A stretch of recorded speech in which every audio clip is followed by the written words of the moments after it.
vážení diváci. Jsem v prekérní situaci, tak snad to společně nějak vyřešíme.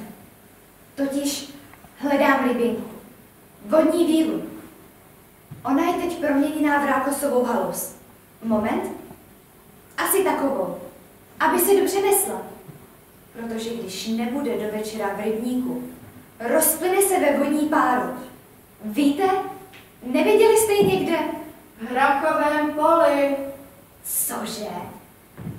V Hrachovém poli. V Hrachovém poli?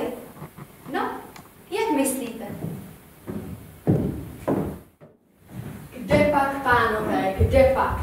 Říkám vám rovnou, nejlepší je, aby vás znovu zasadili. Dejte s tím pokoj, prosím vás. Když si vybavím tu studenou hlínu, ani za nic. Jenom si vzpomeňte na ty deště v březnu, nebo kdy to bylo.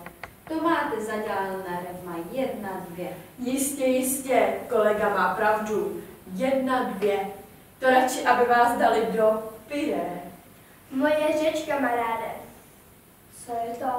Držte mě, já padám. On neví, co je to pyré. Proč jste mě nedrželi? Teď tady akorát můžu hnít. To pytle. To je, když vás rozdrtí na kaši. Jo. A jaké to je? Jste takový, bez tvaru a upatlaný, ale někomu to vyhovuje. Já vám ale nevím, co moje postava. Já bych chtěl být pořád dobře naložený. Nejlíp sterilovaně. A aby tam se mnou byly nějaké mladé fazholky. Pozor, pane, to má taky svoje rizika. Vemte si mýho bráchance. Ten vám uměl klíčit jako nikdo druhý. Taky ho měli ve vatě. Ale smůla. Hraši kolem mu záviděli a dělali mu samý naschvály. Otvory. A představte si, jo, tenhle ten bráchanec se s nima dostal do jedné sklenice. Půl roku tam byli namačkaný, než je snědli. A ještě k tomu, tam s ním byly samý starý papriky. To je u mě smůla, pane. Já bych se chtěl dostat pod princeznu do postele.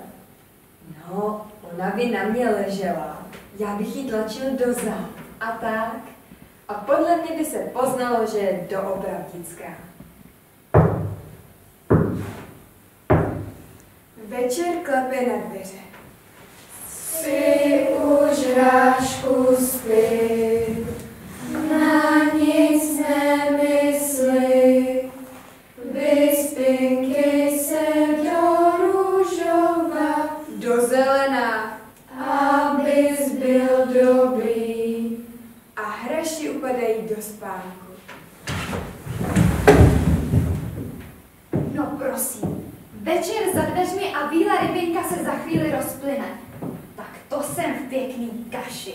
Ježíši Maria, v pyré. Bez tvaru a upatlání. Dobrou noc.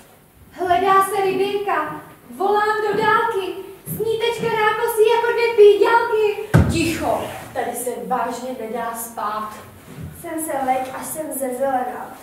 To je rušení nočního klidu. Zítra je taky den. Jak pro koho? Já jsem vždycky věděla, že hrášek nemám ráda. Brr, no nic, tak snad příště.